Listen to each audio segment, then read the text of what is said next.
மத்தேயு எழுதின சுவிசேஷம் 5ஆம் அதிகாரம் முதல் வசனம். மத்தேயு 5ஆம் அதிகாரம் 1ஆம் வசனம். எல்லாரும் சேர்ந்து நாம் வாசிப்போம். அவர் திரளான ஜனங்களை மலையின் மேல் கண்டு மலையின் மேல் ஏறினார்.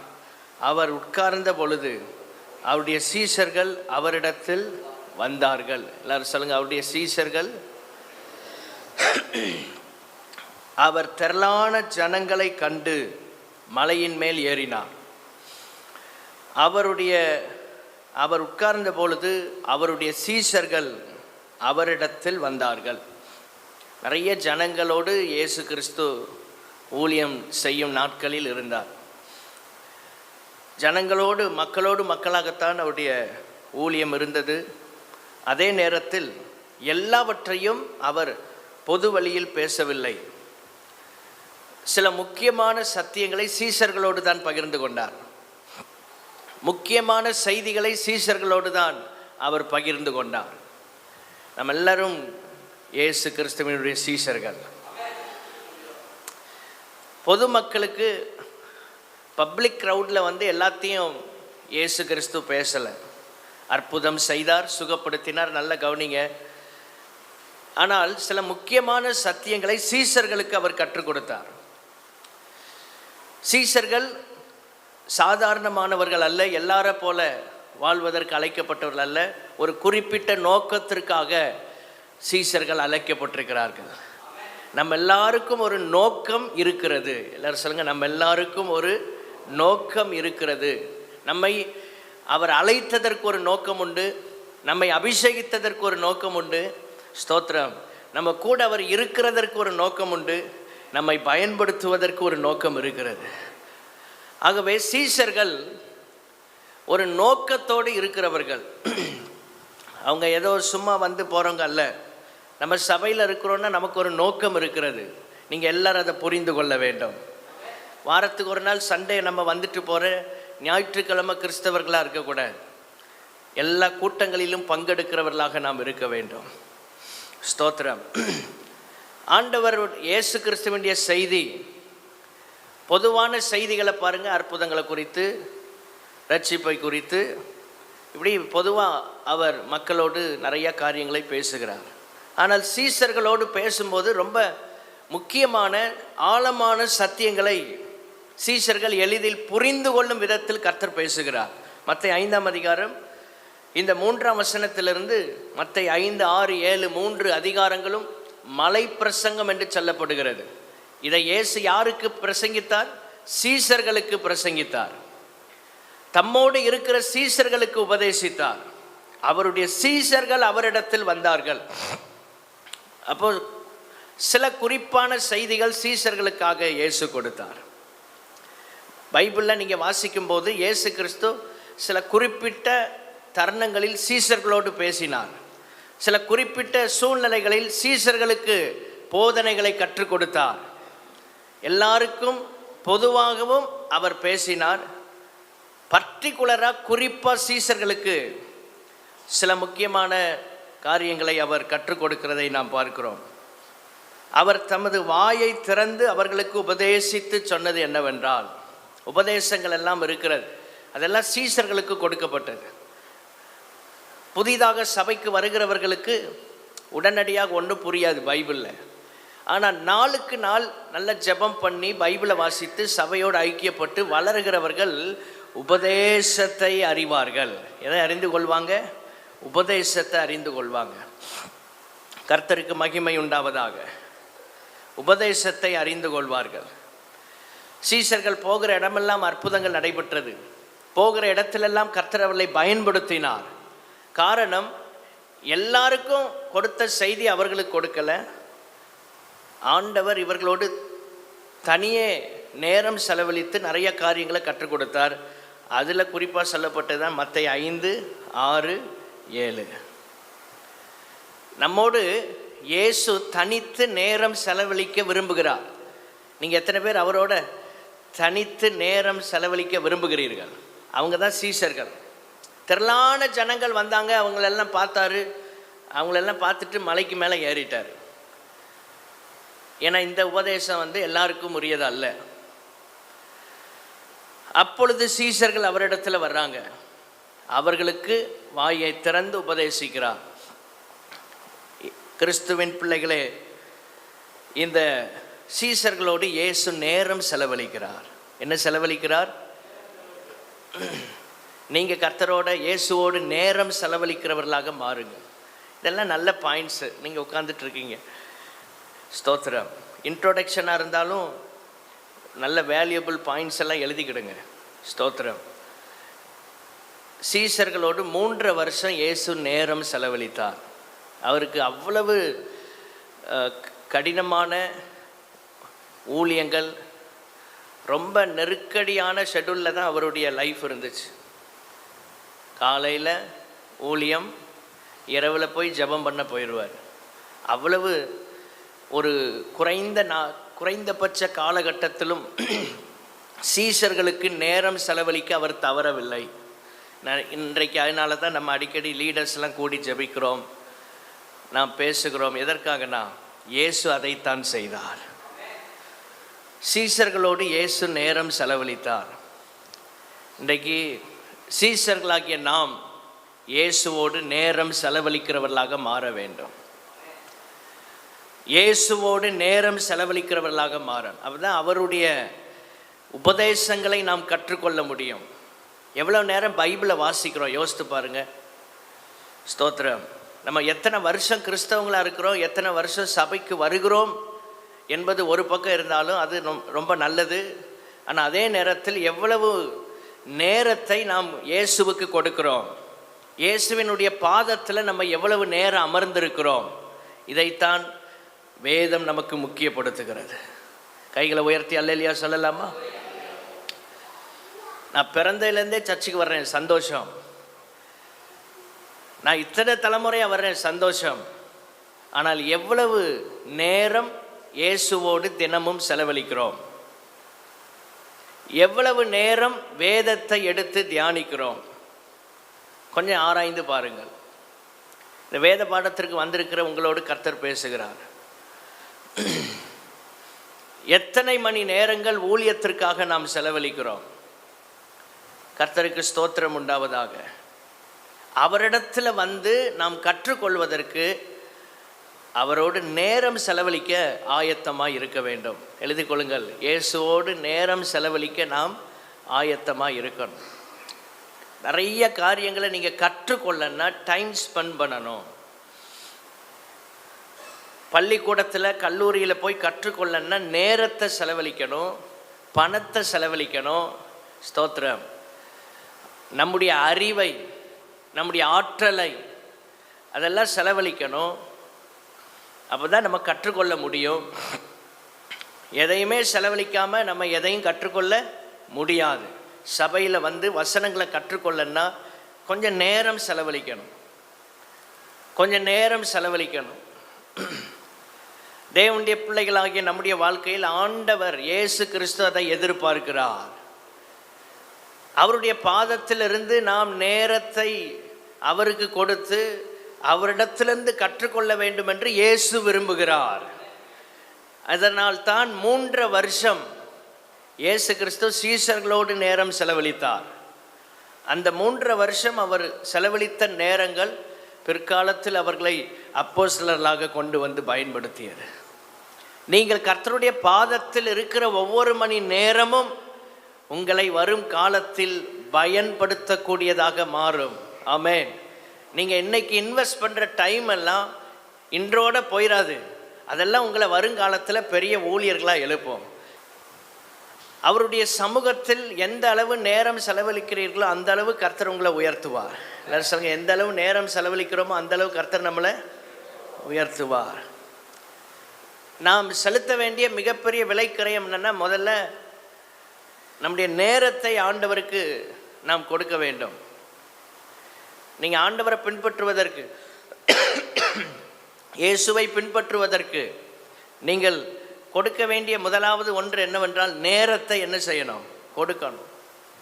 நம்ம அவருக்கு இதயத்தையே கொடுத்துட்டோன்னு சொல்லுவோம், ஆனால் நேரத்தை கொடுக்க மாட்டோம். நம்ம சொல்கிறது எப்படி சொல்லுவோம்? என் இதயமே நீங்கள் தான் அப்படிம்போம். இதயத்தையே உங்ககிட்ட தான் கொடுத்துருக்குறோம். ஒரு 10 நிமிஷம் சர்ச்சில் உட்கார்றதுக்கு நம்மளால முடியாது. என் இதயமே நீங்கள் தான்னு சொல்லுவோம். ஒரு அரை மணி நேரம் ஆண்டவர் சமூகத்தில் ஜெபிக்க நம்மளால் முடியாது. என் இருதயம், என் ஏக்கம், என் ஆசை எல்லாமே கர்த்தர் தான். கடைசியில் என்ன ஆகும்? ஒரு மணி நேரம் பைபிளை வாசிக்கிறதுக்கு டைம் இல்லை அப்படின்னு நம்ம இருப்போம். அப்போ எப்படி நாம் கற்றுக்கொள்ள முடியும்? இன்றைக்கி பிரதானமாக நாம் அறிய வேண்டிய ஒரு சத்தியம், இயேசு கிறிஸ்து சீசர்களோடு நேரம் செலவழித்தார். சீசர்கள் இயேசுவோடு நேரம் செலவழித்தார்கள். சீசத்துவத்தில் நாம் இதை அறிந்து கொள்ள வேண்டும். இயேசுவோடு நேரம் செலவழிக்கிறவராக மாறுங்கள். நீங்கள் அவரோடு பேசினால் அவர் உங்களோடு பேசுவார். சில குறிப்புகளை மாத்திரம் இன்றைக்கு நாம் கற்றுக்கொண்டு ஜெபிக்க போகிறோம். மத்தேயு 8ஆம் அதிகாரம் 21வது வசனம். மத்தேயு 8:21. அவருடைய சீசர்களில் வேறொருவன் அவரை நோக்கி, ஆண்டவரே, முன்பு நான் போய் என் தகப்பனை அடக்கம் பண்ண எனக்கு உத்தரவு கொடுக்க வேண்டும் என்றான். ஸ்தோத்திரம். முன்பு என் தகப்பனை அடக்கம் பண்ண எனக்கு உத்தரவு கொடுக்க வேண்டும். எக்ஸ்கியூஸ் கேட்குறான்.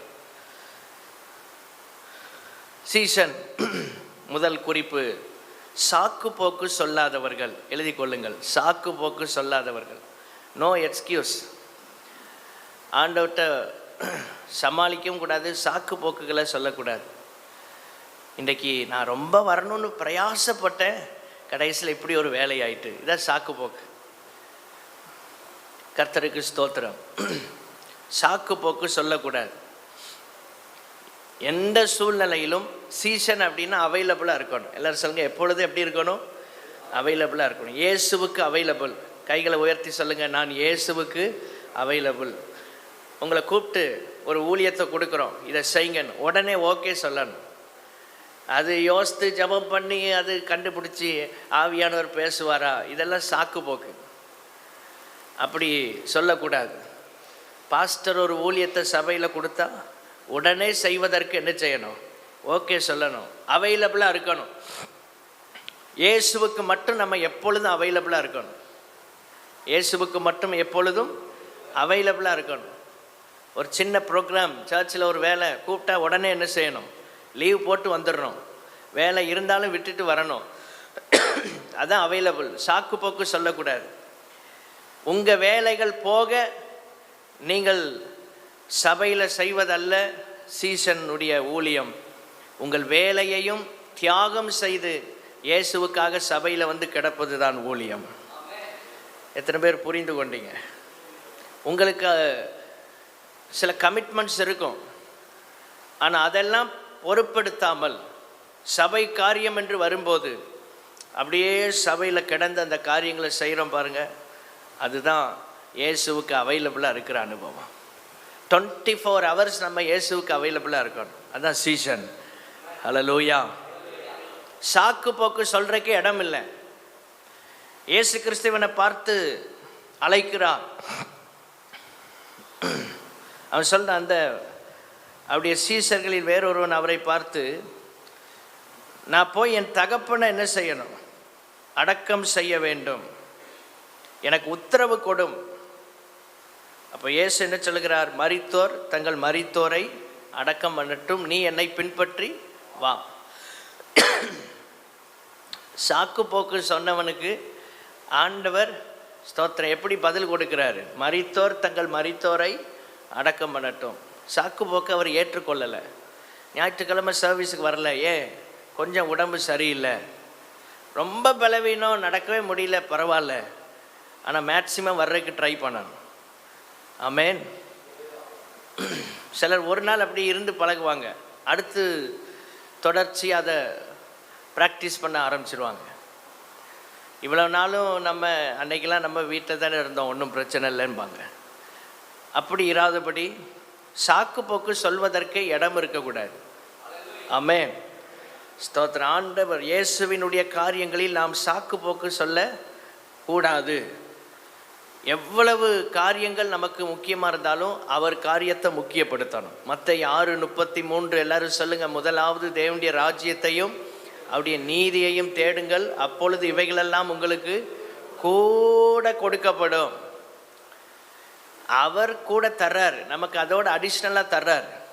நீங்கள் தேவனுடைய ராஜ்யத்தை முக்கியப்படுத்தும் போது, முதலாவது இடத்திலே வைக்கும்போது, முதலாவது தேடும்போது, தேவையானவைகள் எல்லாம் அடிஷ்னலாக நமக்கு வந்து கிடைக்கும்.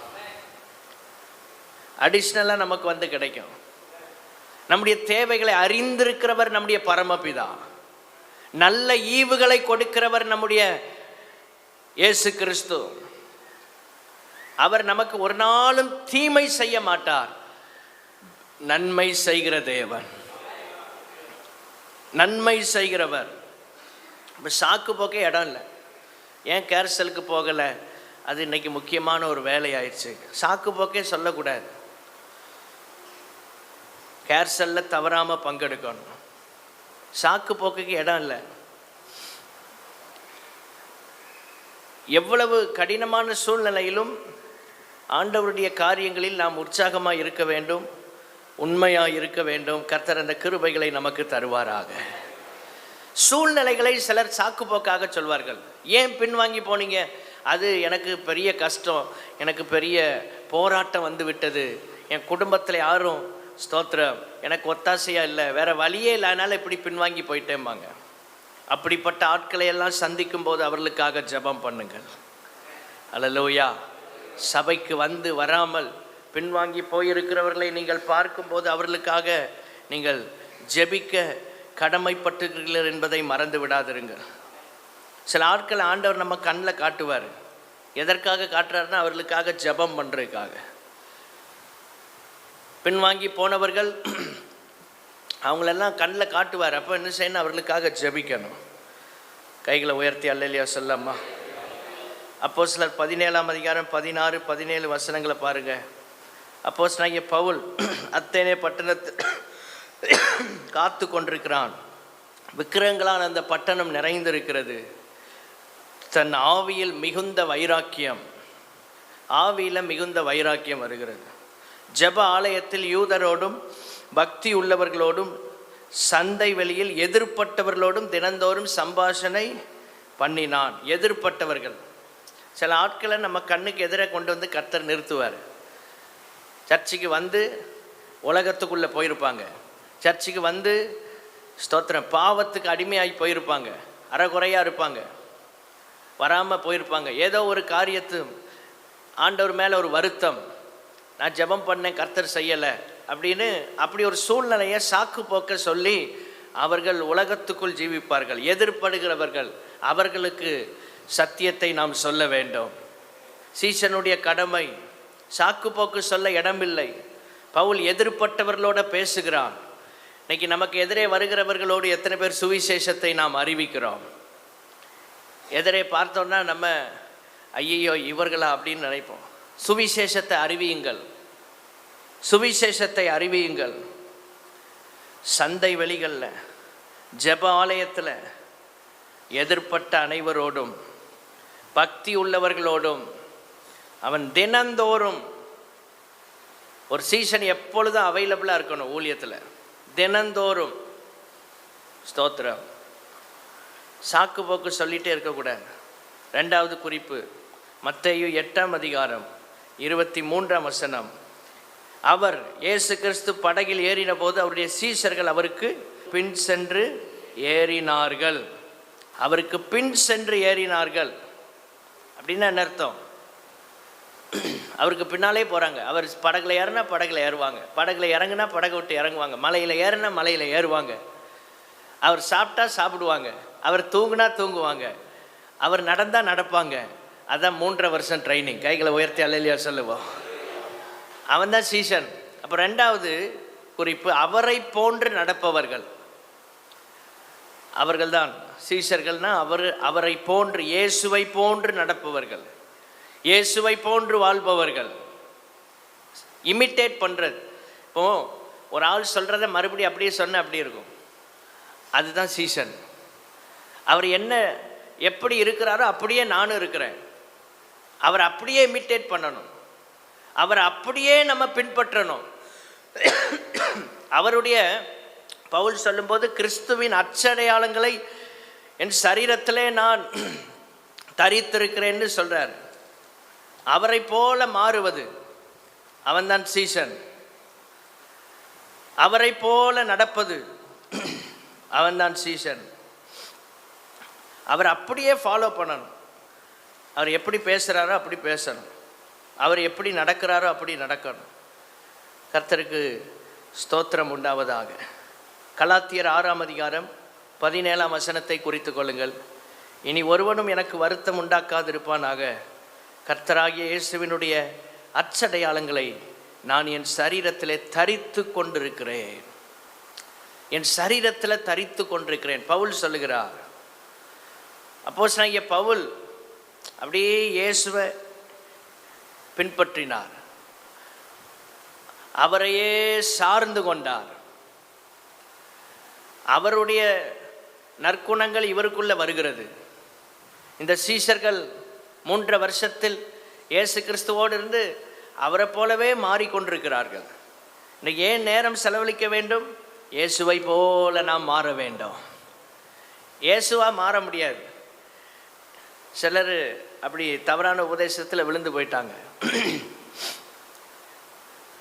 கர்த்தர் நிறைய பேர் வல்லமையாக பயன்படுத்தின ஆட்கள் சிலர் கடைசியில் நான் தான் கடவுள், நான் இயேசு அப்படின்ட்டாங்க. இயேசுவின் மறு உருவம் அப்படிலாம் யாரும் கிடையாது. இயேசுவை போல வாழ்வதற்கு நம்மை கர்த்தர் அழைத்திருக்கிறார். இயேசுனா அவர் ஒருவர் தான். அவர் ஒருவர் தான் கடவுள். அவர் ஒருவர் தான் இரட்சகர். இயேசு ஒருவரே ஆண்டவர். அல்லேலூயா. இப்போ அவரை போன்று மாறுவது அப்படின்னா என்ன? அவருடைய சுபாவங்கள் நமக்குள் வர வேண்டும்.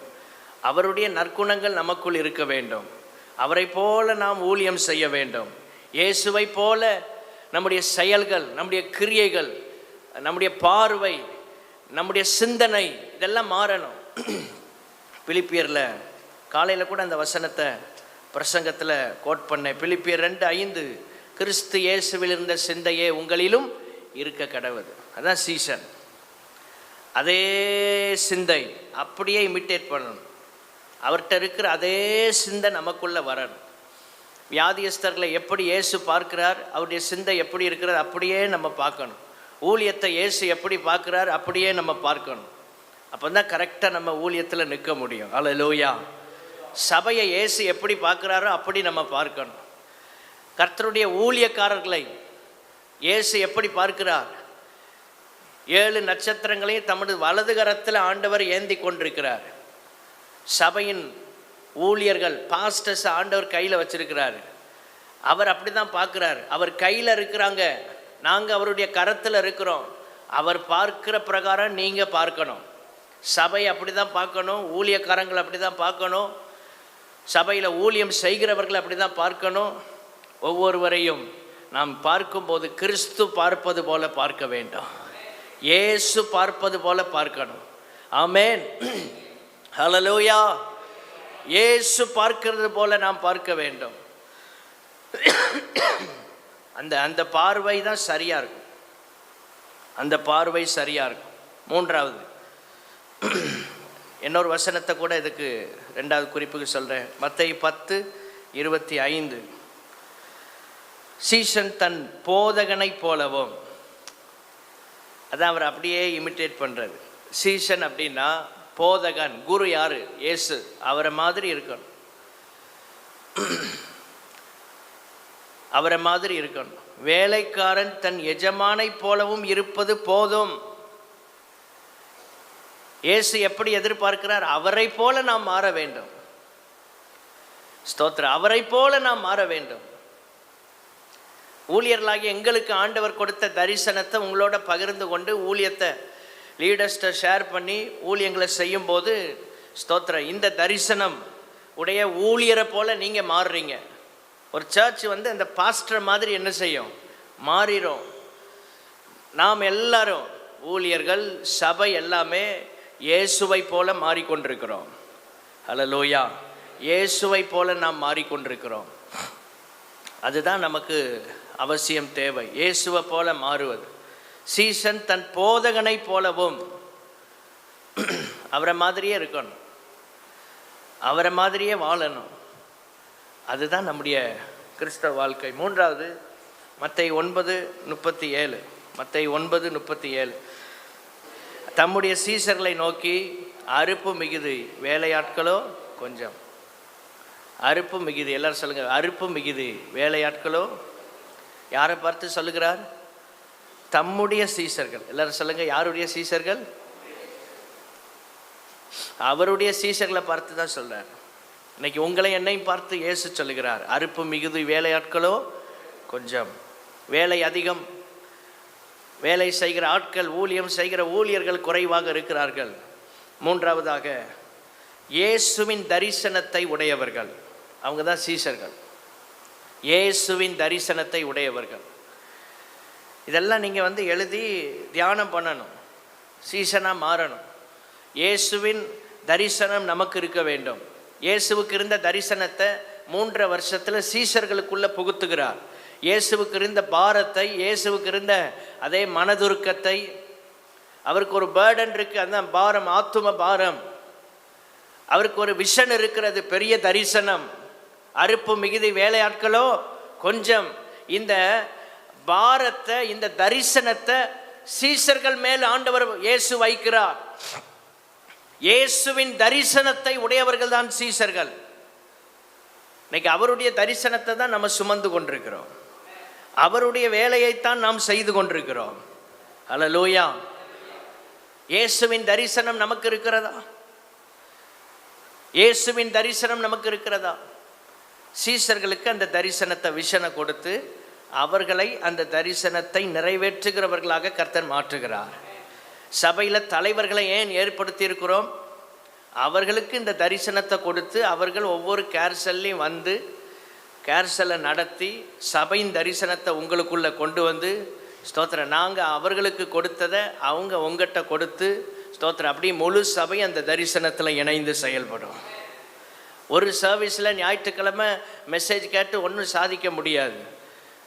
கேர்சல் கூட்டங்கள் அவசியம். மத்தேயு 14:19 வாசித்து பார்த்தீங்கன்னா, இயேசு கிறிஸ்து அப்பத்தை எடுத்து அதை ஆசீர்வதித்து அதை பிட்டு சீசர்களிடத்தில் கொடுத்தார். தரிசனம் முதல்ல எங்கே டிரான்ஸ்ஃபர் ஆகுதுன்னா, டிசைப்பிளுக்கு தான் வருது. முதல்ல சீசர்களுக்கு தான் ஆண்டவர் டிரான்ஸ்ஃபர் பண்ணுறாரு விஷனை. இந்த சபையில் இருக்கிற லீடர்ஸ், நீங்கள் தரிசனம் உள்ளவங்களாக இருக்கணும். உங்களுக்கு தான் முதலாவது ஆண்டவர் எதை கொடுக்குறாரு? தரிசனத்தை எங்களிடத்திலிருந்து உங்களுக்கு தான் கொண்டு வர்றாரு. நீங்கள் என்ன செய்யணும்? சீசர்கள் ஜனங்களுக்கு கொடுத்தாங்க. கைகளை உயர்த்தி அல்லேலூயா சொல்லுங்க. நீங்கள் எங்களிடத்திலிருந்து பெறுகிறதை ஜனங்களுக்கு கொண்டு போய் சேர்க்கணும். ரொம்ப முக்கியமான சத்தியத்தை சொல்லிட்டு இருக்கிறேன். உங்களுக்கு இந்த தரிசனத்தை டிரான்ஸ்ஃபர் பண்ணுறோம். நீங்கள் கொண்டு போய் கேர்சலில் இந்த நம்முடைய விசுவாசிகளுக்கு இதை என்ன செய்யணும்? கொண்டு போய் சேர்க்கணும். கையில் வாங்கினதை அப்படி கொடுக்குறாங்க. இதான் லீடர்ஸ். சீசன் யார்? அவர்கிட்டருந்து பெறுறத ஜனங்கள்கிட்ட போய் கொண்டு போய் சேர்க்கணும். இன்றைக்கி அவரிடத்திலிருந்து என்னென்ன பெற்றுக்கொண்டீங்களோ எல்லாத்தையும் கொண்டு என்ன செய்யுங்க? சேர்த்துடணும் ஜனங்களுக்கு. முக்கியமான பணி இதுதான். முக்கியமான பணி இதுதான். அதான் அவருடைய தரிசனத்தை உடையவர்கள். அங்கேருந்து தரிசனத்தை வாங்கி இங்கே கொண்டு சேர்க்கணும். அங்கேருந்து வாங்குகிற, உங்களுக்கு கொடுக்குற, நீங்கள் கொண்டு போய் ஜனங்களுக்கு கொடுக்கணும். ஆமென். ஒரு பாஸ்டருடைய ரோல் என்ன? சர்ச்சில் தரிசனம் உடையவராக இருப்பாங்க. அந்த தரிசனத்தை சபையில் உள்ள ஜெபிக்கிறவங்க, ஊழியம் செய்கிறவங்க, உண்மையுள்ள தலைவர்களுக்கு நாங்கள் அதை என்ன செய்யணும்? டிரான்ஸ்ஃபர் பண்ணணும். அதை கடத்தி கொண்டு போய் சேர்க்கணும், கடத்தி விடணும். நீங்கள் அதை பெற்றுக்கொண்டு ஜனங்களுக்கு கொண்டு போய் என்ன செய்யணும்? சேர்க்கணும். நம்முடைய சபையில் இப்படி ஊழியம் இருக்குது, இப்படி ஜெபங்கள் இருக்குது, இப்படி தரிசனம் இருக்குது, இதில் நம்ம எல்லாம் இணைஞ்ச ஆசீர்வாதம் சபை வளரும் என்பதை நீங்கள் ஒவ்வொருவரும் போய் என்ன செய்யணும்? ஜனங்களுக்கு சொல்லணும். அப்பத்தை வாங்கி அங்கே கொடுத்தாங்க. இல்லை சொல்லுங்கள், அப்பத்தை வாங்கி தரிசனத்தை எங்கிட்ட இருந்து வாங்கி அங்கே போய் சேர்க்கணும். கர்த்தருக்கு ஸ்தோத்திரம் உண்டாவதாக. தரிசனத்தை உடையவங்களாக இருக்கிறவங்க தான் சீசர்கள். ஆத்தும பாரமே இல்லை. சர்ச்சுக்கு யார் வந்தாலும் சரி, வராட்டாலும் சரி, அது சீசன் அல்ல. யார் வந்தாலும் புதுசாக யாராக பார்த்தா ப்ரைஸ்லாம் சொல்லி எங்கேருந்து வந்திருக்கிறீங்க விசாரித்து பாருங்கள். எல்லோரும் சபையில் வாலண்டியர்ஸ் தான் செய்யணும் இல்லை, ஒவ்வொரு லீடர்ஸும் செய்யலாம். ஒவ்வொரு விசுவாசிகளும் நீங்கள் பிறரை உற்சாகப்படுத்தலாம். கர்த்தருக்கு ஸ்தோத்திரம் உண்டாவதாக. தொடர்ந்து வாங்கன்னு 2 வார்த்தை பேசுங்க அவர்களோட. தரிசனம் உடையவர்கள் அப்படிதான் இருப்பாங்க. ஒரு ஆளை பார்த்தா விட மாட்டாங்க. இயேசு கிறிஸ்து பவுலை பாருங்க, அவர் சந்தை வெளியில் எதிர்பட்டவர்களோடு யார் யாரை பார்க்குறாரோ ஒரு ஆளையும் விடலை. தரிசனம் நமக்குள்ள இருந்தா நம்ம சும்மா இருக்க முடியாது. எப்படியாவது தேவனுடைய ராஜ்யத்துக்கு ஆட்களை சேர்த்து கொண்டே இருப்போம். அபிஷேகம் உள்ளவர்கள், தரிசனம் உள்ளவர்களால் அமைதியாக இருக்க முடியாது. பார்க்கிறவர்களோடு எதிர்பட்டவர்களோடு பேசுவாங்க. சர்ச்சுக்கு வாங்க, இந்த வாரத்தில் ஒரு தீர்மானம் எடுத்துப்பாங்க. 2 பேரை ஆண்டவரை இந்த வருஷத்தில் சபைக்குள்ள கொண்டு வர கிருபைத்தாங்க. கைகளை உயர்த்தி சொல்லுங்க, ஒரு 2 பேரை சபைக்குள்ள கொண்டு வர கிருபைத்தாங்க. எப்படியாவது ஒரு 2 பேரை கொண்டு வந்தே ஆகணும். தரிசனம் உடையவர்களா மாறுங்க, தரிசனம் உடையவர்களா மாறுங்க. இயேசு கிறிஸ்துவுக்கு இருந்த தரிசனத்தை சீஷர்களுக்கு அவர் பாஸ் பண்றாரு, கொண்டு போய் சேர்க்கிறார். உங்க பிள்ளைகளுக்கு இந்த தரிசனத்தை கொண்டு போய் சேருங்க. கேர்சலுக்கு கொண்டு போய் சேர்க்கணும், சண்டே ஸ்கூலுக்கு கொண்டு போய் சேர்க்கணும். சிறு பிள்ளைகளும் ஊழியம் செய்ய முடியும். ஆமென். அந்த பிள்ளைகள் இன்னும் 2 பேரை சண்டே ஸ்கூலுக்கு புதுசாக கூட்டிட்டு வந்துடும். அறுப்பு மிகுதி. இப்போ சொல்லுங்க, அறுப்பு மிகுதி, வேலையாட்களோ ஊழியம் நிறையா இருக்கு. ஊழியம் செய்வதற்கு தரிசனம் உள்ளவர்கள் குறைவா இருக்கிறாங்க. அதுதான் அதனுடைய அர்த்தம். வேலையாட்கள் கொஞ்சம்னா இன்னைக்கு எங்கேயோ நிறைய ஊழியம் நடக்கு, தெருவுக்கு தெரு நடக்கு, ஸ்தோத்திரம். ஆனால் தரிசனத்தோடு ஊழியம் செய்கிறவர்கள் மிக குறைவு. எழுதி கொள்ளுங்கள், ஊழியம் இல்லாமல் இல்லை, ஊழியம் நடக்கிறது, தரிசனம் உள்ள ஊழியங்கள் மிக குறைவு. ஆண்டவரே, எங்களுடைய ஊழியங்கள் இயேசுவே இந்த சபை தரிசனம் உள்ள ஒரு சபையாய் இருப்பதற்காய் ஸ்தோத்திரம். எங்க ஒவ்வொரு சபை, எங்களுடைய சபை மக்கள் ஒவ்வொருவரையும் தரிசனம் உள்ள விசுவாசிகளாய் கர்த்தர் மாற்றுவீராக. சொல்லுங்க, தரிசனம் உள்ள விசுவாசிகளாய் மாற்றுவீராக. தரிசனத்தை உடையவர்கள் செயல்பட்டு கொண்டே இருப்பார்கள். Pavul best example. எதிர்பட்டவர்கள், சந்தை வெளியில் உள்ளவர்கள், ஜெபாலயத்தில் தரிசனம் வேலை செய்து பார்த்தீங்களா? தரிசனம் வேலை செய்யும். தரிசனம் உங்களுக்குள்ளே இருந்தால் உங்களை சும்மா இருக்க விடாது, உங்களுக்குள்ளே வேலை செஞ்சிட்டே இருக்கும். ஆமென். ஏதாவது ஒரு ஊழியத்தை செய்வீங்க சர்ச்சில், உங்களால் அமைதியாக இருக்க முடியாது. அதுதான் தரிசனம். 4வது அப்போஸ்தலர் 9:25. சீஷர்கள் ராத்திரியிலே அவனை கூட்டி கொண்டு போய் ஒரு கூடையிலே வைத்து மதில் வழியாய் இறக்கிவிட்டார்கள். யாரை? அப்போஸ்தலனாகிய பவுலை. அப்போஸ்தலனாகிய பவுலை. உயிருக்கு ஆபத்தான கட்டம் வந்துவிட்டது.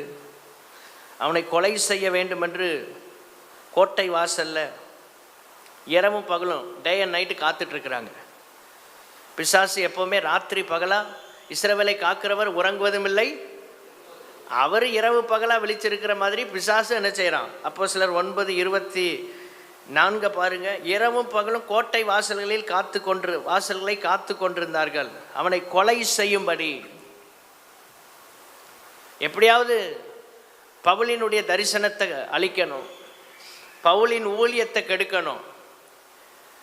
பவுல் ஊழியத்திற்கு ஏராளமான சவால்கள் இருந்தது, ஏராளமான அச்சுறுத்தல்கள், ஏராளமான போராட்டங்கள் இருந்தது.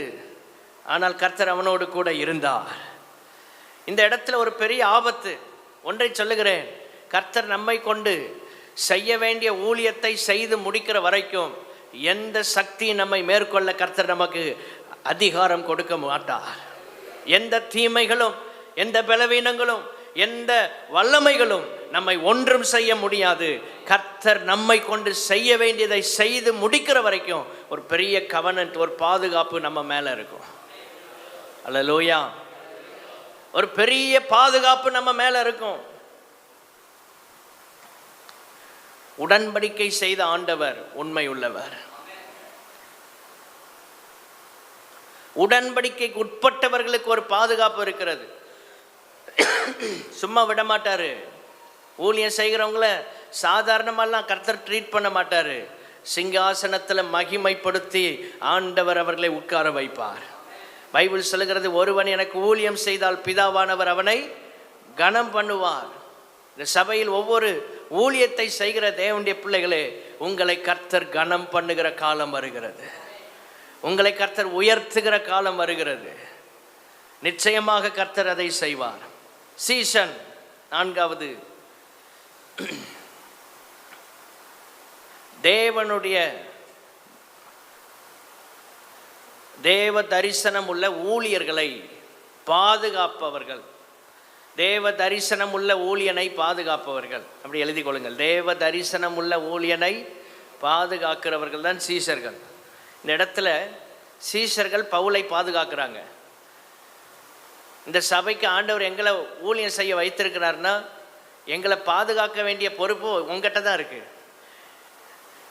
சில சொல்ல கர்த்தர் உங்களை பாதுகாப்பார் பாஸ்டர். பிறகு நம்ம எதுக்கு இருக்கோம்? சீஷர்கள் பவுலை என்ன செய்தார்கள்? சத்தமாக சொல்லுங்க, பாதுகாத்தார்கள். நாங்கள் ஏதோ பயந்து போய் நிற்கலை. எங்களுக்கு பாதுகாப்பு வேணும்னு சிலர் கேட்குறாங்கல்ல, எங்களுக்கு இசட் பிரிவு பாதுகாப்பு ஒய் அது இது, அந்த பாதுகாப்பெல்லாம் கேட்கல. நீங்கள் ஜெபம் பண்ணணும் எங்களுக்காக. அல்லேலூயா. எப்போவுமே நாங்கள் போகும்போது முன்னாலையும் பின்னாலையும் 4 பேர் வாங்கன்னு சொல்லலை. அந்த பாதுகாப்பு எப்படி இருக்குன்னா ஜெபத்தின் மூலமாக இருக்கணும். அல்லேலூயா. ஊழியத்தில் போராட்டங்கள் வரும்போது நீங்கள் சபையோடு நிற்கிறவங்களா இருக்கணும்.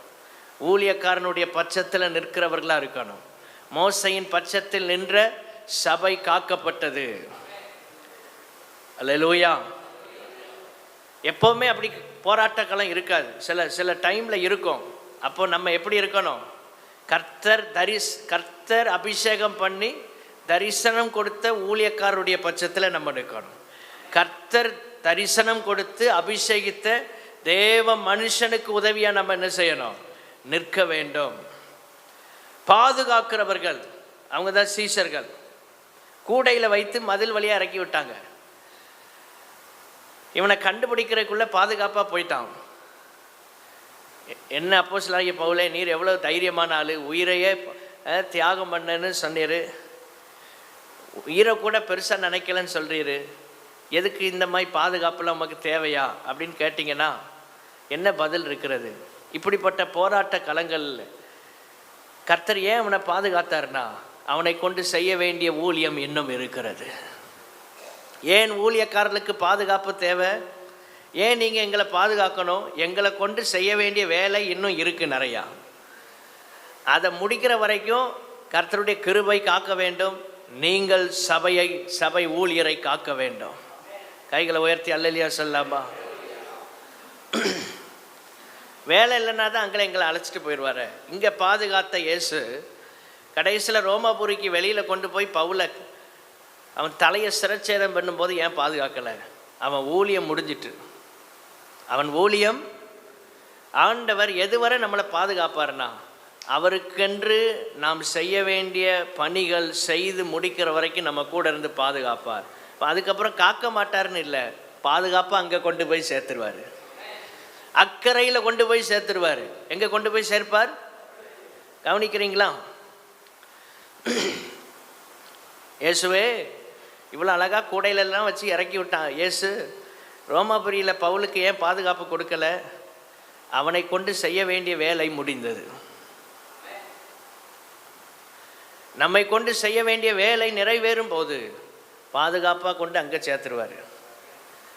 அது வரைக்கும் தேவ மனிதரில் காக்க வேண்டியது சீஷர்களுடைய கடமை. கைகளை உயர்த்தி அல்லேலூயா. ஊழியத்தை பாதுகாக்கிறதுக்கு தான் சீஷர்களை கர்த்தர் வச்சிருக்கிறார். இந்த சபை அரணா நின்று பாதுகாக்கணும். எல்லா காலகட்டத்திலும் நீங்கள் சபைக்கு ஆதரவாக நின்று பாதுகாப்பாக இருக்கணும். அதற்கு தான் கர்த்தர் சீஷர்களை ஏற்படுத்தி இருக்கிறார். நான் காலையில் சொன்னது போல் இது தனி நபருடைய ஊழியம் அல்ல, தனி நபருடைய ப்ராப்பர்ட்டி அல்ல. ஸ்தோத்திரம். இயேசுவினுடைய சொத்து சபை, ஸ்தாபனத்தினுடைய ஸ்தோத்திரம் இடம் இது. இது இயேசுவினுடைய குடும்பம், இது இயேசுவின் ஊழியம். நாம் எல்லாரும் இந்த ஊழியத்தில் இணைந்து இருக்கிறோம். கர்த்தர் நமக்கு கிருபை தந்திருக்கிறார். நம்ம எல்லாரும் இந்த ஊழியத்தின் ஒவ்வொரு பகுதியை நாம் நிறைவேற்றி கொண்டிருக்கிறோம். யுத்தம் பண்றதுக்கு ஒரு கமாண்டர் தேவை, வழி நடத்துறதுக்கு ஒரு கமாண்டர் தேவை. அதுதான் பாஸ்டர். ஒரு ஆமென் சொல்லுங்க. நீங்கள்லாம் போர் வீரர்கள், யுத்த குதிரைகள். எங்கே போகணும், எப்படி யுத்தம் பண்ணணும், அதுக்கு தான் கமாண்டர் ஆண்டவர் வச்சிருக்கிறார். தேவனுடைய பிள்ளைகளே, சபை அப்படி தான் யுத்த குதிரையாக மாறணும், போர் குதிரையாக மாறணும். ஒவ்வொரு விசுவாசிகளும், ஒவ்வொரு சீசர்களும், தேவனுடைய பிள்ளைகளே, போர் வீரர்களாக நாம் மாற வேண்டும். இங்கே கேட்குறதுக்கு நல்லா இருக்குது பாஸ்டர், வீட்டுக்கு போனோன்னா பிரச்சனை வந்தோன்னே அந்தால ஜெபமே பண்ண முடியாமல் போயிடும். நல்லா தான் இருக்குது. இங்கேருந்து கேட்கும்போது நல்ல ஆவியில் அனலோடு அப்படி பரவசப்பட்டு வீட்டில் போய் ஒரு 2 மணி நேரம் இன்னைக்கு பாஸ்டர் மெசேஜ் தூள் கிளப்பிட்டார், நல்ல கிரியை நடந்தது அப்படி இப்படின்னு சொல்கிறோம். காலையில் எழும்பினோன்னே எல்லாம் மறந்து போயிடுது. ஒரு ஃபோன் வந்து எல்லாத்தையும் கெடுத்துருது. ஒரு ஃபோன் கால் தான் போதும். சத்ரு உங்களை குழப்புறதுக்கு ரொம்ப வேலையே செய்ய வேண்டாம். இப்போ என்ன செஞ்சால் போதும், ஒரு ஃபோன் கால் பண்ணால் போதும், உங்கள் மைண்டே மாறிடும். அப்படிப்பட்ட ஃபோன் கால்லாம் அட்டன் பண்ணாமல் ஸ்தோத்திரம் இருக்க கர்த்தர் கிருபை தருவாராக. உங்கள் ஆவியை கெடுக்கிற ஃபோன் காலை அட்டன் பண்ணாதீங்க. ஏன் சொல்கிறேன்னு தெரில, ஆவியானவர் உங்களோட பேசிகிட்டு இருக்கிறார். உங்கள் ஆவியை, உங்கள் சமாதானத்தை கெடுக்கிற ஃபோன் காலை அட்டன் பண்ணாதீங்க, யாராக இருந்தாலும் சரி. ஸ்தோத்திரம். கர்த்தருக்கு மகிமை உண்டாவதாக. நல்ல சர்ச்சுக்கு புறப்பட்டு நல்ல ஸ்பிரிட்டோடு வருவாங்க. வர்ற வழியில் ஒரு ஃபோன் கால் வரும், டோட்டலாக அந்த அட்மாஸ்பியரே கெடுத்துரும். அப்படி இங்கே உட்காந்து இப்படி உட்காந்துருக்கும். இதிலெல்லாம் நம்ம கேர்ஃபுல்லாக இருக்கணும். இதிலெல்லாம் எப்படி இருக்கணும், ஃபோன் எடுக்காமல் இருக்கிறதுக்கும் தைரியம் வேணும். எல்லா ஃபோன் காலும் அட்டன் பண்ணி உங்கள் மைண்டை கெடுக்கிறதுக்கு இடம் கொடுக்காதீங்க. அப்போ ஃபோனே வேண்டாம் பாஸ்டர். உலகத்தில் உங்களுக்கு என்ன உண்டு சொல்லுங்கள், உபத்திரவம் உண்டு, ஆனாலும் அப்படி தான் இயேசு சொல்கிறார். உலகமே வேண்டாம் அப்படின்னா சொல்ல முடியும். உலகத்தில் உபத்திரவம் எப்போ, உலகமே வேண்டாப்பா, கண்ணை மூடிடுவோம் சீக்கிரம், தூக்கமே வராமல் ஆயிரும் பிறகு. அப்படி இல்லை, எதையும் சந்திப்பதற்கு துணிச்சலையும் தைரியத்தையும் இயேசு நமக்கு தருகிறார். ஒன்றை நம்மால் மேற்கொள்ள முடியாதனால, ஸ்தோத்திரம், ஒன்றை தவிர்க்க முடியாதனால ஒன்றுமே வேண்டான்னு நிலைமைக்கு போயிடக்கூடாது. அப்படி இல்லை, அதை தவிர்க்க வேண்டியதை தவிர்ப்பதற்கு நமக்குள்ள ஒரு தைரியத்தை கர்த்தர் தரணும். அதான் சீசன். பாதுகாக்கிறவங்க, ஊழியங்களை நீங்கள் தான் பாதுகாக்கணும். ஊழியத்துக்கு அரணாக இருக்கணும். இந்த சபை அடுத்த கட்டத்துக்கு நேராக போயிட்டுருக்கு. ஒவ்வொரு ஊழியங்களையும் காக்க வேண்டியது நம்முடைய கடமை, நம்முடைய பொறுப்பு. சீசர்கள் அப்போஸ்தலனாகிய பவுலை கூடைக்குள் வைத்து மதில் வழியே அவனை கீழே இறக்கி பாதுகாப்பாக அனுப்புனாங்க. ஒவ்வொரு ஊழியங்களையும் பத்திரப்படுத்த வேண்டியது நம்முடைய கடமையாக இருக்கிறது. கூடைக்குள்ளே வைக்கிறது எதுக்கு அடையாளம், சேஃப்டி பண்ணுறாங்க, பாதுகாப்பாக்குறாங்க. ஒவ்வொரு ஊழியங்களையும் நம்ம பாதுகாக்கணும். ஒவ்வொரு விசுவாச மக்களையும் பாதுகாக்கணும். சபை போதகரை பாதுகாக்கணும். சபையின் தரிசனங்கள் பாதுகாக்கப்படணும். சபையின் திட்டங்கள் பாதுகாக்கப்படணும். அதற்கு தான் இயேசு நம்மை அபிஷேகம் பண்ணி வைத்திருக்கிறார். அல்லேலூயா.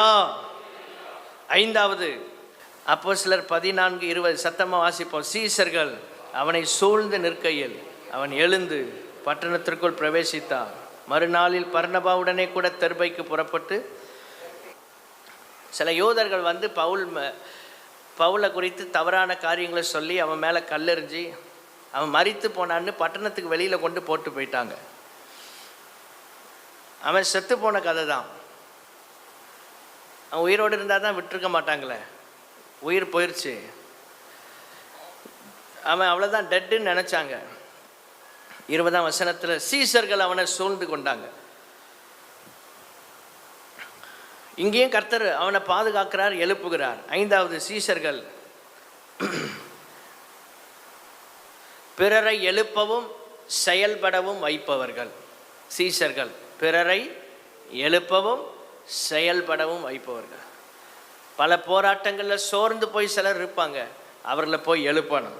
பிரதர், சோர்ந்து போகாதீங்க, தொடர்ந்து ஊழியம் செய்யுங்க, தொடர்ந்து சர்ச்சுக்கு வாங்க அப்படின்னு அவர்களை எழுப்பி விட வேண்டிய பொறுப்பு யாருக்கு இருக்கிறது? சீஷர்களுக்கு இருக்கிறது. அப்போஸ்தலனாகிய பவுல் செத்து போயிட்டாங்க. போய் உயிரே போயிட்டு, உயிர் இல்லைன்னு அவனை விட்டுட்டு போனாங்க. ஆனால் சீஷர்கள் வந்தபோது மறுபடி உயிரோடு எழும்புகிறான். கைகளை உயர்த்தி அல்லேலூயா சொல்லுவோம். சீஷர்களுக்கு எவ்வளோ பவர் இருக்குது பார்த்தீங்களா? சபையில் ஊழியம் செய்கிற தலைவர்களுக்கு அப்படி வல்லமை ஆண்டவர் இயேசு தருகிறார்.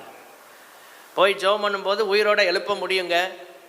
பவுல் உயிரோட எழுப்புனான் ஊழியத்தில். இப்போ பவுலையே எழுப்புறதுக்கு கர்த்தர் சீஷர்களை பயன்படுத்துகிறாரு. நம்மை கொண்டு ஆயிரங்களுக்கு ஆசீர்வாதமாக பயன்படுத்துகிறவர் அநேகரை நமக்கு ஆசீர்வாதமாகவும் பயன்படுத்த அவரால் முடியும். உங்களை அநேகருக்கு ஆசீர்வாதமாய் பயன்படுத்துவார். உங்களுக்கு சிலரை ஆசீர்வாதமாக கர்த்தர் பயன்படுத்துவார். பவுலை அநேகருக்கு ஆசீர்வாதமாக்கி தந்த தேவன் பவுலுக்கு இந்த சீஷர்களை இயேசு ஆசீர்வாதமாக்கி தருகிறார். உங்களை அநேகருக்கு ஆசீர்வாதமாக்கி கொடுக்கிற தேவன் உங்களுக்கு சிலரை கர்த்தர் ஆசீர்வாதமாக்கி தருகிறார். உங்களை அநேகருக்கு ஆசீர்வாதமாக பயன்படுத்துகிற தேவன் உங்களுக்கு இந்த சபை போதகரை ஆசீர்வாதமாக்கி தருகிறார். உங்களுக்கு என்னை ஆசீர்வாதமாக்கி தருகிறார். ஆமென், ஸ்தோத்திரம். இப்போ பவுலை எழுப்புறதுக்கு சீஷர்கள் தான் வர்றாங்க. இயேசு கிறிஸ்து பரலோகத்திலேருந்து வல்லமையை அப்படி பேசி வானத்திலேருந்து ஒரு சத்தம் எல்லாம் வரல. சீஷர்கள் போனான்னு எழும்பிட்டாங்க. அங்கே போய் ஒரு நீண்ட ஜெபம் பண்ணலை, சூழ்ந்து நிற்கையில் எழும்புறாங்க. நீங்கள் எல்லாம் சூழ்ந்து நிற்கணும். ஒரு ஊழியன்னா எப்படி நிற்கணும்? சூழ்ந்து நிற்கணும். சபையில் ஒரு காரியம்னா அப்படி சூழ்ந்து நிற்கணும். அந்த கிருபையெல்லாம் ஆண்டவர் நமக்கு தருவாராக. அது வீட்டுக்கு டைம் ஆகிட்டு போயிடுவோமா? சூழ்ந்து நிற்கணும். சபையில் ஒரு வேலை, சபையில் ஒரு பொறுப்பு, வீடை பற்றியே யோசிக்கப்படாது. இந்த மாதிரி டைம்லாம் திரும்ப கிடைக்காதுங்க. நிறைய ஊழியங்களை செய்ய போகிறோம் சர்ச்சில். நீங்கள் எல்லாம் வந்து சூழ்ந்து நிற்கணும். அப்போ தான் எழுப்ப முடியும். அந்த ஒரு மனம் ஒன்னஸை காண்பிக்க பார்த்தீங்களா? எல்லாம் வந்து ஒன்றா நிற்கும்போது ஒருத்தனுக்கு உயிரோட எழுப்பக்கூடிய பவர் அங்கே இறங்குது. ஆமென். சூழ்ந்து நிற்கையில் அவன் எழுந்து, அந்த வேர்டை ரொம்ப அருமையாக இருக்கு. அவன் எழுந்து. இன்னும் நிறைய பேர் எழும்பலைன்னா நம்ம நிறைய இடத்துல நம்ம ப்ரெசன்ஸ் இல்லைன்னு அர்த்தம். இன்னும் நிறைய பேரை எழுப்ப முடியாமல் இருக்கிறோம். காரணம் நம்ம அந்த இடத்துல இல்லை. பவுல் அன்னைக்கு எழுப்பாமல் போயிருந்தா இன்னும் ஒரு பாதி உலகம் சந்திக்கப்படாமலே போயிருக்கும். அன்றைக்கு பவுலை எழுப்புவதற்கு கர்த்தர் இந்த சீஷர்களை பயன்படுத்தினார். பெயர் தெரியாத சீஷர்களை பிரபலமான பவுலுக்கு ஆசீர்வாதமாக்கி தந்த தேவன். ஒருவேளை உங்களுடைய பெயர் புகழ் வெளியில் தெரியாமல் இருக்கலாம். உங்களை எங்களுக்கு ஆசீர்வாதமாக்கி தர கர்த்தரால் முடியும். உங்களை இந்த சபைக்கு ஆசீர்வாதமாக்கி தர கர்த்தரால் முடியும். பெயர் தெரியாத சீஷர்களை பிரபலமான பவுலுக்கு ஆசீர்வாதமாக்கி தந்தவர். நம்முடைய சூழ்நிலைகளும் பின்னணியங்களும் வெளியே சொல்லப்படக்கூடிய அளவில் இல்லாமல் இருக்கலாம். ஆனால் நாம் இயேசுவின் சீஷர்களாக இருப்போம் என்றால் நம்மை கர்த்தர் அநேகருக்கு ஆசீர்வாதமாக்க அவரால் முடியும். ஹல்லேலூயா. சூழ்ந்து நிற்கையில் எழுந்தான். ஆகவே சீஷர்கள் பிறரை எழுப்பவும் செயல்படவும் வைக்கிறவர்கள். நம்ம எல்லாரும் ஊழியத்தில் இருந்தாலும் நமக்கு கொஞ்சம் எனர்ஜி தேவைப்படுது. அதான் லீடர்ஸ் மீட்டிங். அப்பப்போ நீங்கள் சேர்ந்து ஜெபம் பண்ணும்போது உங்களுக்குள்ள இன்னும் ஒரு ஜெப ஆவி ஊற்றப்படும். இன்னும் கொஞ்சம் வல்லமை இன்க்ரீஸ் ஆகும். இன்னும் தேவ கிருபை நம்மில் பெருகும். அதற்கு தான் இந்த மாதிரி கூடுகைகள், அதுக்கு தான் கேதரிங் வைக்கிறோம். சும்மா இல்லை. சூழ்ந்து நிற்கையில் எழும்பினான். நம்ம எல்லாம் ஒன்றா கூடிட்டோன்னு வைங்களேன். ஜபத்தில் கூடும்போது, ஆராதனைக்கு கூடும்போது, ஃபாஸ்டிங் ப்ரேயரில் ஒன்றா கூடணும். ஸ்தோத்திர ஊழியத்தில் ஒன்றா நிற்கணும். இப்படிலாம் வரும்போது நிறைய பேரை எழுப்ப முடியும். அவர்களை செயல்பட வைக்க முடியும். கைகளை உயர்த்தி அல்லேலூயா. 6வது அப்போஸ்தலர் 20:2. அப்போஸ்தலர் 20:2 சேர்ந்து வாசிப்போம். அவன் அந்த திசைகளிலே சுற்றி நடந்து சீஷர்களுக்கு வெகுவாய் புத்தி சொல்லி கிரேக்கு தேசத்திலே சேர்ந்தான். சீஷர்களுக்கு வெகுவாய் புத்தி சொல்லி. 6வது, சீஷர்கள் புத்திமதியை கேட்கிறவர்கள். புத்திமதியை கேட்கிறவர்கள். நல்ல புத்திமதியை கேட்கணும். சிலர் சீஷரானதுக்கப்புறம் ஆலோசனையை கேட்க மாட்டாங்க. ஆலோசனைகளை கேட்க கிருபை தருவாராக. அப்போ தான் நீங்கள் வளர முடியும், இன்னும் வளர முடியும். நீங்கள் என்னைக்கு புத்திமதியை கேட்கலையோ அன்னைக்கு இதுக்கு மேலே வளரவுக்கு வாய்ப்பே இல்லை. எல்லாம் தெரிஞ்சிட்டுன்னு என்னைக்கு நினைக்கிறோமோ இதுக்கு மேலே ஒரு வளர்ச்சிக்கு நம்ம செல்வதற்கு வாய்ப்பே இல்லை. கடைசி வர சீஷர்கள் புத்திமதிகளை கேட்கணும். சபையில் ஊழியக்காரங்க கொடுக்குற ஆலோசனை, கர்த்தர் வேதத்தின் மூலம் நமக்கு தருகிற ஆலோசனை, ஆமென், இதெல்லாம் நம்ம கேட்கும்போது இந்த புத்திமதியை கேட்டால் தான் நம்ம ஆசீர்வாதமாக இருக்க முடியும். இந்த புத்திமதியை கேட்டு நடந்தால் தான் உங்கள் வாழ்க்கை பிரகாசமாக இருக்கும். உங்கள் வாழ்க்கை அநேகருக்கு ஆசீர்வாதமாய் மாறும். சீஷர்கள் புத்திமதிகளை கேட்கிறவர்கள். கேட்கணும், விரும்பணும். நல்ல ஆலோசனைகளை விரும்புங்கள். உங்கள் வாழ்க்கையில், வீட்டில், குடும்பத்தில் என்ன காரியமாக இருந்தாலும் சபையின் ஆலோசனைகளை, புத்திமதியை கேட்கணும்.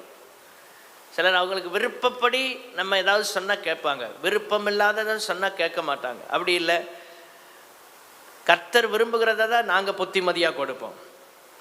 அதை நீங்கள் கேட்டு நடக்கும்போது உங்கள் லைஃப் ரொம்ப ஆசீர்வாதமாக இருக்கும். கைகளை உயர்த்தி அல்லேலூயா சொல்லுவோம். புத்திமதியை கேட்கணும், அதை விட்டுறக்கூடாது. அதில் ஆசீர்வாதம் இருக்கிறது, அதில் ஜீவன் இருக்கிறது, நன்மைகள் இருக்கிறது. ஆமென். கர்த்தருக்கு ஸ்தோத்திரம் உண்டாவதாக. ஆண்டவர் நம்முடைய வாழ்க்கையை பிரகாசிக்க செய்கிறார். இந்த புத்திமதிகள் எல்லாம் நம்ம லைஃப்பில் நிறைய நன்மைகளை கொண்டு வரக்கூடியதாக இருக்கிறது. நீதிமொழிகளின் புஸ்தகம், நீதிமொழிகளின் புஸ்தகம் 3ஆம் அதிகாரம்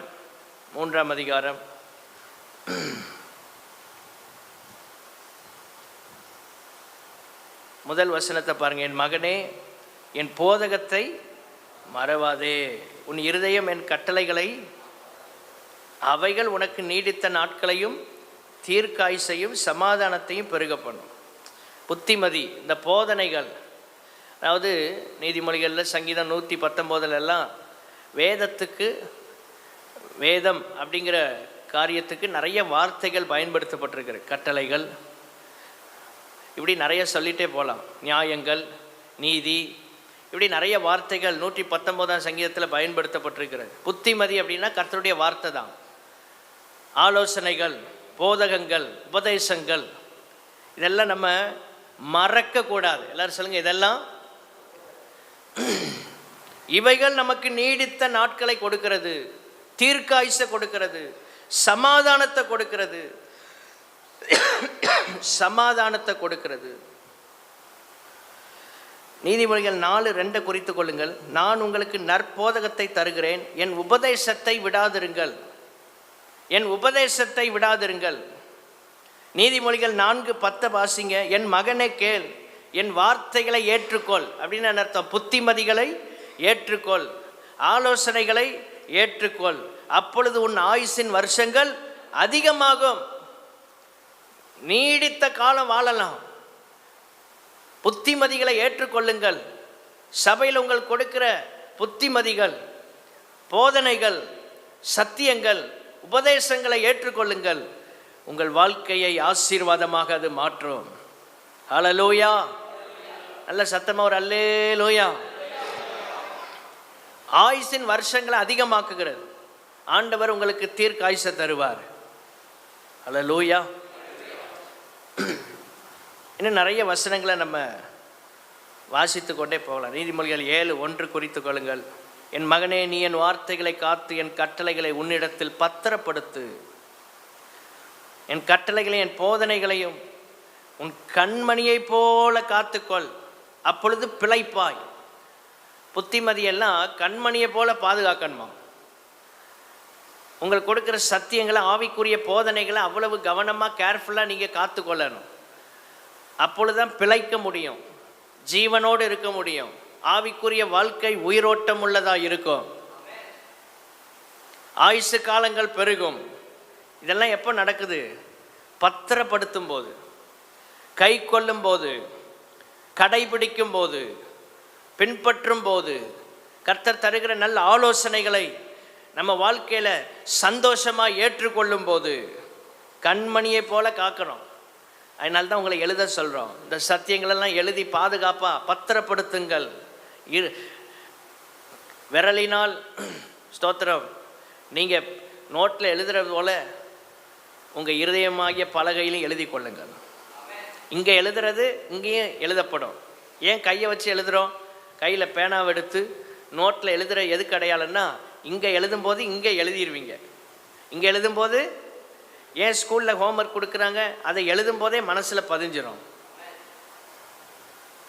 இதுலெல்லாம் சீக்ரெட் இருக்குது. சும்மா சர்ச்சில் வந்து உட்காந்துட்டு காலாட்டிட்டு போகிறதுக்கு இல்லை, ஏதோ நம்ம வந்தோம் போனோன்னு இல்லை. ஏன் பைபிள் ஸ்டடியில் கொஞ்சம் அழுத்தமாக சொல்கிறேன்னா, நம்மளாம் கர்த்தருடைய சீஷர்கள், இயேசுவின் சீஷர்கள். ஆமேன். புத்திமதியை கேட்கணும். பவுல் சீஷர்களுக்கே புத்தி சொல்கிறாரு. இதெல்லாம் எதுக்குங்க எங்களுக்கு? ரட்சிக்கப்படாதவங்களுக்கு போய் சொல்லுங்கன்னு சொல்லலை, வெகுவாய் புத்தி சொல்லி. அப்போ நமக்கு நிறைய ஆலோசனைகள் தேவைப்படுகிறது. எத்தனை பேர் அதை ஒத்துக்கொள்றீங்க? எவ்வளவு அறிந்தாலும், எவ்வளவு உயர்ந்தாலும், எவ்வளவு மேன்மையான இடத்துக்கு போனாலும் நமக்கு இன்னும் புத்திமதிகள் அவசியம். கடைசி 7வது சீஷர்கள், யோவான் 2:11. சீஷர்கள் விசுவாசம் உள்ளவர்கள். எழுதிக் கொள்ளுங்கள், விசுவாசம் உள்ளவர்கள், விசுவாசம் உள்ளவர்கள். 2:11. இவ்விதமாக இயேசு இந்த முதலாம் அற்புதத்தை கலிலேயாவில் உள்ள கானா ஊரிலே செய்து தம்முடைய மகிமையை வெளிப்படுத்தினார். அவருடைய சீஷர்கள் அவரிடத்தில் விசுவாசம் வைத்தார்கள். சீஷர்கள்னால் அவர் மேலே விசுவாசம் உள்ளவங்களாக இருக்கணும். ஃபெய்த் இல்லைன்னா நம்மளால் ஒன்றுமே முடியாது. ஃபெய்த் இல்லாமல் ஒன்றும் நடக்காது. விசுவாசம் இல்லாமல் இருப்பது, விசுவாசம் இல்லாமல் தேவனுக்கு பிரியமாக இருப்பது கூடாத காரியம், நடக்காத ஒன்று. விசுவாசத்தை அதிகப்படுத்த கர்த்தர் கிருபை தருவாராக. சீஷர்கள் விசுவாசம் உள்ளவர்கள். எல்லாரும் சொல்லுங்கள், சீஷர்கள். எந்த காரியத்திலும் அவர் மேல் உங்கள் விசுவாசம் இருக்கட்டும். எதிர்கால தேவை, நிகழ்கால தேவை, இயேசுவின் மேல் விசுவாசம் உள்ளவர்களாக இருங்கள். நிகழ்கால தேவை, எதிர்கால தேவை, இயேசுவின் மேல் விசுவாசம் உள்ளவர்களாக இருங்கள். குடும்ப தேவை, தனிப்பட்ட தேவை, ஊழியத்தின் தேவை, உங்கள் தொழில் வியாபாரத்தின் தேவை, இயேசுவின் மேல் விசுவாசம் உள்ளவர்களாக இருங்கள். எல்லாவற்றுக்கும் மேலாக நம்முடைய எதிர்காலம் கர்த்தருடைய கரத்தில் இருக்கிறது. விசுவாசத்தை அவர் மேலே வச்சாதான் எதிர்காலத்தில் நம்ம பிழைக்க முடியும். விசுவாசத்தினாலே நீதிமான் பிழைப்பான். சத்தமாக சொல்லுங்க, விசுவாசத்தினாலே நீதிமான். விசுவாசத்தினால தான் நீதிமான் பிழைக்க முடியும். விசுவாசம் இல்லாமல் நீதிமான்கள் பிழைக்க முடியாது. விசுவாசத்தினால நீதிமான். எல்லாரும் சத்தமாக சொல்லுங்க, விசுவாசத்தினால நீதிமான். அதான் நீதிமான். விசுவாசம் உள்ள சீஷனுக்கு ஸ்தோத்திரம். அந்த விசுவாசம் கடைசி வரை இருக்கணும். அப்போஸ்தலனாகிய பவுல் அவன் விசுவாசத்தை காத்து கொண்டவனாக ஓட்டத்தை முடிக்கிறான். உங்கள் வாழ்க்கையில் கடைசி பரியந்தம் சீஷர்களுக்கு இருக்க வேண்டிய ஒன்று, முக்கியமான ஒன்று, விசுவாசம். இந்த விசுவாசத்தை விட்டுட்டீங்கன்னா வாழ்க்கை, அந்த விசுவாச கப்பல் சேதமாயிரும். இந்த ஃபெய்த்தை சேதப்படுத்துகிற எதற்கும் இடம் கொடுக்காதிருங்கள். விசுவாசத்தை விட்டு வழுவி போவதற்கு ஏதுவான எதற்கும் உங்கள் வாழ்க்கையில் இடம் அளிக்காதிருங்கள். 1 தீமோத்தேயுவின் புஸ்தகம் 6ஆம் அதிகாரம் 21ஆம் வசனம். சிலர் அதை பாராட்டி விசுவாசத்தை விட்டு வழுவி போனார்கள். தேவையில்லாத காரியங்களில் நீங்கள் இன்வால்வ் ஆகக்கூடாது. உங்கள் விசுவாசம் கெட்டு போயிடும். எழுதி கொள்ளுங்கள், தேவையில்லாத விஷயங்களில் இன்வால்வ் பண்ணால் உங்கள் விசுவாசம் சேதமடையும். முக்கியமான பாயிண்ட். 20-21 வசனங்களை குறித்து கொண்டு இந்த குறிப்பை எழுதிக்கிடுங்க. சிலர் குடும்பமாக இருந்தாலும் எந்த காரியமாக இருந்தாலும் தேவையில்லாமல் உள்ள இன்டர்ஃபியர் ஆவாங்க. உங்கள் விசுவாசம் சேதமடையும். நீங்கள் கேட்குற எல்லாத்திற்கும் ரெஸ்பாண்ட் பண்ணணும்னு அவசியம் இல்லை. எங்கேயாவது ஒரு பிரச்சனையை கேள்விப்படுவீங்க, நீங்கள் அதுக்கு ஏன் ரெஸ்பாண்ட் பண்ணணும்? ஏதோ ஒரு இடத்துல ஒரு போராட்டம் உங்களுக்கு ஒரு செய்தியாக வருது, அதுலேயும் நீங்கள் ஏன் ரெஸ்பாண்ட் பண்ணணும்? உங்கள் விசுவாசம் சேதமடையாதபடி காத்து கொள்ள கர்த்தர் கிருபை தருவாராக. சிலர் எந்த காரியத்திலையும் மூக்க நுழைப்பாங்க. பக்கத்து வீட்டில் ஒரு பிரச்சனைனா இவங்க போய் ரெஸ்பாண்ட் பண்ணுவாங்க. உங்கள் விசுவாசத்தை சேதப்படுத்துறதுக்கு விட்டுறாதீங்க. ஊரில் ஒரு பிரச்சனை, ஜெபம் பண்ணுங்க, தப்பு இல்லை, அங்கே போய் இவங்க ரெஸ்பாண்ட் பண்ணிட்டு இருப்பாங்க. உங்கள் விசுவாசம் சேதமடையாதபடி கர்த்தர் காப்பாராக. சிலர் அதை பாராட்டி அப்படின்னு சொல்லுவோம். மேலே நிறைய காரியங்கள் எழுதப்பட்டிருக்கிறது. ஃப்ரெண்ட்ஸு காரியங்களில் இன்வால்வ் ஆகி விசுவாசத்தை சிலர் சேதப்படுத்திடுவாங்க. ஃப்ரெண்ட்ஸுக்கு ஒரு பிரச்சனைனா முதல் ஆளாக போய் நிற்பாங்க. உங்கள் விசுவாசம் அங்கே சேதப்படுது, உங்கள் விசுவாசம் சேதப்படுது. ஃப்ரெண்டுக்காக அது நன்மையோ தீமையோ போய் வாதாடுவாங்க. உங்கள் விசுவாசம் சேதப்படுது. உங்களுக்கு விரும்பின ஆட்களுக்காக, அது சின்ன வயசுலேருந்து பழகின பழக்கம் பாஸ்டர், சின்ன வயசுலேருந்து நாங்கள் ஒன்றா படித்தோம், ஃப்ரெண்ட்ஸாக இருக்கிறோம், அதனால என்ன, எல்லா காரியத்துக்கும் நீங்கள் ரெஸ்பாண்ட் பண்ணிங்கன்னா உங்கள் விசுவாசம் சேதமடையும். இந்த நபர் எனக்கு உதவி செய்த நபர் பாஸ்டர், அதனால் அவருக்கு ஒன்றா நான் போய் நிற்கணும். உங்கள் விசுவாசத்தை சேதப்படுத்திடாதீங்க. கைகளை உயர்த்தி ஆமேன்னு சொல்லுங்கள். உங்களுக்கு உதவி செய்த நபராக இருக்கலாம், உங்கள் ஆபத்தில் காப்பாற்றின ஆளாக இருக்கலாம். உங்கள் விசுவாசம் சேதப்படுறதுக்கு இடம் கொடுக்காதீங்க. உங்கள் விசுவாசத்தை களங்கப்படுத்துறதுக்கு இடம் கொடுக்காதீங்க. சீசன் விசுவாசம் உள்ளவன். எல்லாரும் சொல்லுங்க, சீசன் விசுவாசம் உள்ளவன்.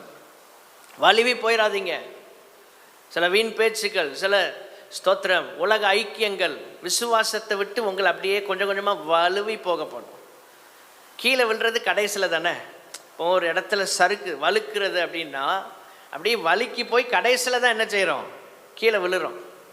அது மாதிரி விசுவாசத்தை விட்டு உடனே சிலர் கீழே தடம் புரள மாட்டோம். கொஞ்சம் கொஞ்சமாக வலிவி வரும். அந்த ஸ்லோப்பில் பாருங்கள், அப்படியே வலிவி வர்ற மாதிரி கொஞ்சம் கொஞ்சமாக ஃப்ரெண்ட்ஸுக்காக, உலகத்துக்காக, சொந்தக்காரங்களுக்காக உங்கள் விசுவாசத்தை அடமானம் வச்ச மாதிரி வச்சு அப்படியே வலிவி வலிவி வலிவி கடைசியில் மொத்தமாக எங்கே போய் விழுது, கீழே போய் விழுந்துருது. உங்கள் அர்ப்பணிப்பை மாற்றாதீங்க யாருக்காகவும். உங்கள் ஆவிக்குரிய ஜீவியத்தின் தரம் பாதுகாக்கப்பட வேண்டும். சபையின் தரம் பாதுகாக்கப்பட வேண்டும். ஆமென். விசுவாசத்தை காத்து கொள்ளுங்கள். சீஷர்கள் சாக்கு போக்கு சொல்லாதவர்கள், எப்போ அவைலபிளாக ஆண்டவர் இயேசுவுக்கு இருக்கிறவர்கள். ரெண்டாவது, சீஷர்கள் அவரை போன்று நடப்பவர்கள் அல்லது அவரை போன்று வாழ்பவர்கள், அவரையே இமிட்டேட் பண்ணுறது, குருவை மாதிரி சீசனம். மூன்றாவது, சீஷர்கள் இயேசுவின் தரிசனத்தை உடையவர்கள். நான்காவது, சீஷர்கள் ஊழியர்களை, தேவன் சபையில் அபிஷேகம் பண்ணி வைத்த போதகரை, ஊழியரை பாதுகாக்கிறவங்க, அதான் சீஷர்கள். ஐந்தாவது, சீஷர்கள் பிறரை எழுப்பவும் செயல்படவும் வைக்கிறவர்கள். ஆறாவது, சீஷர்கள் புத்திமதியை கேட்கிறவர்கள். ஏழாவது, சீஷர்கள் விசுவாசம் உள்ளவர்கள். இருக்கிற இடத்தில் எல்லாரும் எழுந்து நின்று